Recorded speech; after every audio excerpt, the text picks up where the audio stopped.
Selamat datang kembali di channel YouTube saya ini.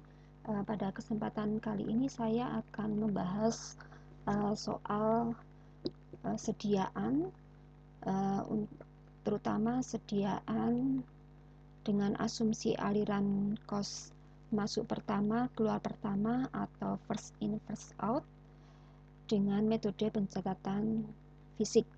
Nah, di sini sudah ada soal, yang di sebelah kiri ini adalah format untuk soalnya, sementara yang di sebelah kanan sudah saya sediakan format untuk jawabannya.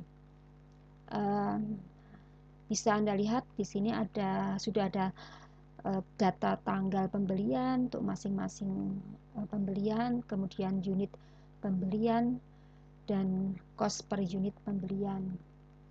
Lalu juga ada tanggal penjualan, data penjualan untuk masing-masing unit penjualan untuk masing-masing tanggal penjualan. Nah, kalau kita menggunakan metode fisik, itu kita tidak perlu merunut penjualan secara kronologis karena kita nanti langsung mengumpulkannya menjadi satu.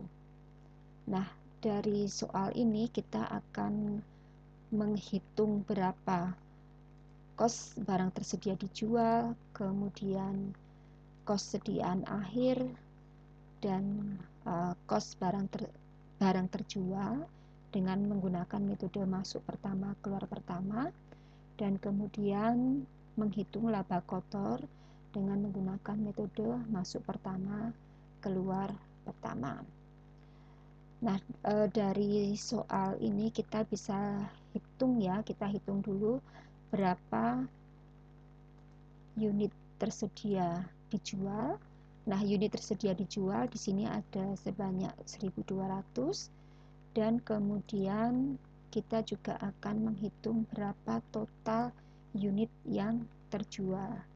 Di sini total unit yang terjual adalah sebanyak, ini saya hilangkan dulu tulisan unitnya agar nanti bisa dihitung. Nah, total unit terjual adalah sebanyak 1.000 unit. Nah, untuk menghitung kos barang tersedia dijual, jadi kita hitung dulu kos barang tersedia dijual bisa dengan cara kita menjumlahkan kos ini ya, total kos pembelian. Jadi kita jumlahkan dulu ini ya, kita kalikan dulu. Untuk yang pembelian pertama, ini total kosnya adalah sebesar 63.000. Kemudian untuk pembelian yang kedua, total kosnya 66.000. Pembelian yang ketiga, total kosnya 69.000. Dan pembelian yang keempat, ini total kosnya 72.000. Nah, ini kita jumlahkan seperti ini. Jumlahnya adalah 270.000. Nah, inilah yang disebut dengan kos barang tersedia dijual. Jadi kos barang tersedia dijualnya adalah sebesar 270.000 rupiah. Lalu kita akan menentukan nilai sediaan akhir. Nilai sediaan akhir dengan menggunakan metode fisik dan asumsi aliran kos masuk pertama keluar pertama. Caranya gini, kalau menggunakan metode asumsi aliran kos masuk pertama keluar pertama, ini berarti diasumsikan penjualan barang itu dianggap berasal dari pembelian yang pertama. Nah, kita tadi sudah lihat bahwa total unit yang terjual itu ada sebanyak 1.000 unit. Nah, karena menggunakan asumsi aliran kos masuk pertama keluar pertama, maka penjualan itu dianggap berasal dari lapisan paling atas dulu. Jadi kita mulai dari lapisan yang paling atas dulu. Ini yang kita anggap terjual dulu. Nah, lapisan yang paling atas di sini adalah lapisan yang tanggal 2 September. Nah, sehingga ini kita anggap terjual dulu. Jadi untuk lapisan yang paling atas dianggap terjual 300, kemudian karena penjualannya 1000, maka kekurangannya kita anggap diambil dari lapisan kedua, yaitu 300 juga. Kemudian masih kurang lagi, kita anggap dari lapisan di bawahnya atau lapisan ketiga, yaitu 300. Nah, di sini bisa lihat bahwa dari lapisan pertama, lapisan kedua, lapisan ketiga, ini totalnya baru 900, padahal yang terjual adalah 1000 unit. Berarti masih kurang 100 unit yang kita anggap diambil dari lapisan yang paling bawah. Nah, ini untuk yang metode masuk pertama, keluar pertama. Nah, sekarang kita lihat berapa sisa atau unit sediaan akhir berdasarkan metode tersebut. Kita lihat ya, untuk lapisan yang pertama, lapisan tanggal 2 September, tadi sediaannya adalah sebesar 300 unit, kemudian terjual 300, berarti sisanya adalah 0 atau tidak ada sisa. Kemudian yang lapisan kedua atau yang lapisan tanggal 5 September, tadi ada pembelian 300, kemudian terjual 300, berarti sisanya adalah 0 juga. Lalu yang lapisan ketiga ini ada pembelian 300, kemudian terjual 300, sehingga sisanya juga 0. Lapisan terakhir atau lapisan keempat, lapisan tanggal 24 September, ada pembelian sebanyak 300 unit, kemudian terjual 100 unit, maka sisanya sebanyak 200 unit. Berarti unit sediaan akhir itu sebanyak 200 unit, dan kebetulan ini berasal dari lapisan terakhir. Nah, sekarang kita lekati dengan cost-nya.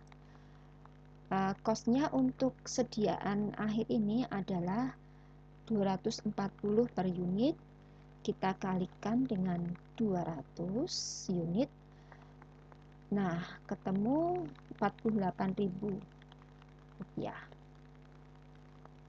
Karena ini kita jumlahkan dengan yang atasnya, karena kebetulan tidak ada untuk yang lapisan 1, 2, 3 tidak ada nilainya, jadi kos sediaan akhirnya adalah sebesar 48.000 rupiah.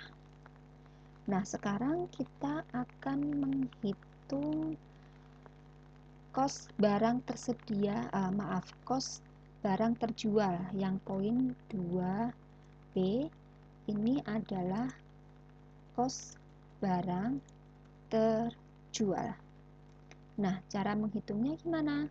Cara menghitungnya kita dari sini nih. Ini kos barang tersedia dijual ya.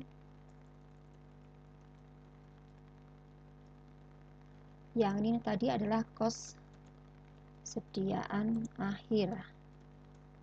Seperti ini. Nah, sekarang cara menghitungnya gimana?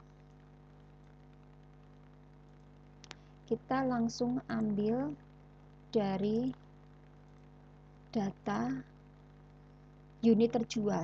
Unit terjual kita kalikan dengan cost per unit. Unit terjualnya adalah 300, kemudian cost per unitnya adalah 210. Ini yang lapisan pertama. Kemudian lapisan kedua, ke unit yang terjual adalah 300, kita kalikan dengan cost per unitnya 220. Lalu yang lapisan ketiga unit yang terjual 300, kemudian cost per unitnya adalah 230, sehingga cost barang terjual dari lapisan ketiga, maaf ini salah, jadi saya hapus dulu ya. Nah, harusnya kos barang terjual seperti ini. Kemudian dari lapisan terakhir di sini yang terjual adalah 100. Jadi 100 kita kalikan dengan cost per unit yaitu 240. Nah, ini kita sudah mendapatkan cost barang terjual untuk masing-masing lapisan, dan untuk mendapatkan total cost terjual dari semua lapisan ini kita jumlahkan saja seperti ini, ketemu Rp222.000. Jadi cost barang terjualnya adalah sebesar Rp222.000. Nah, kemudian ini sudah selesai yang nomor 2. Sekarang kita beranjak ke nomor 3. Nomor 3 menghitung laba kotor. Laba kotor dihitung dari penjualan dikurangi dengan kos barang terjual. Nah, penjualan itu kita menghitungnya dengan cara unit terjual kita kalikan dengan harga jual per unit. Nah, di sini unit terjualnya adalah sebanyak 1000 ya, yang ini tadi ya 1000 ya. Kemudian harga jual per unitnya kita lihat harga jual per unitnya adalah 500. Jadi penjualannya adalah 1000 kali 500. Berapa ini? Rp500.000. Kemudian kos barang terjual itu datanya kita ambil saja dari yang poin B, 2B seperti ini ya.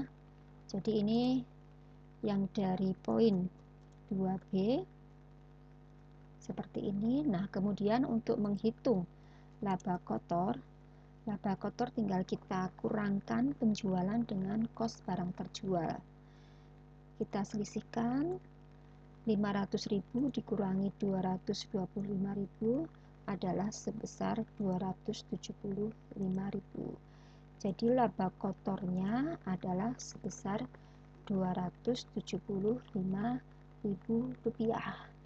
Demikian pembahasan kita untuk soal yang ada di sebelah kiri, mencatat sediaan atau menghitung nilai sediaan dengan menggunakan asumsi aliran kos masuk pertama keluar pertama atau first in first out, dan metode pencatatan secara fisik. Untuk pembahasan metode lainnya ada di video-video berikutnya. Terima kasih.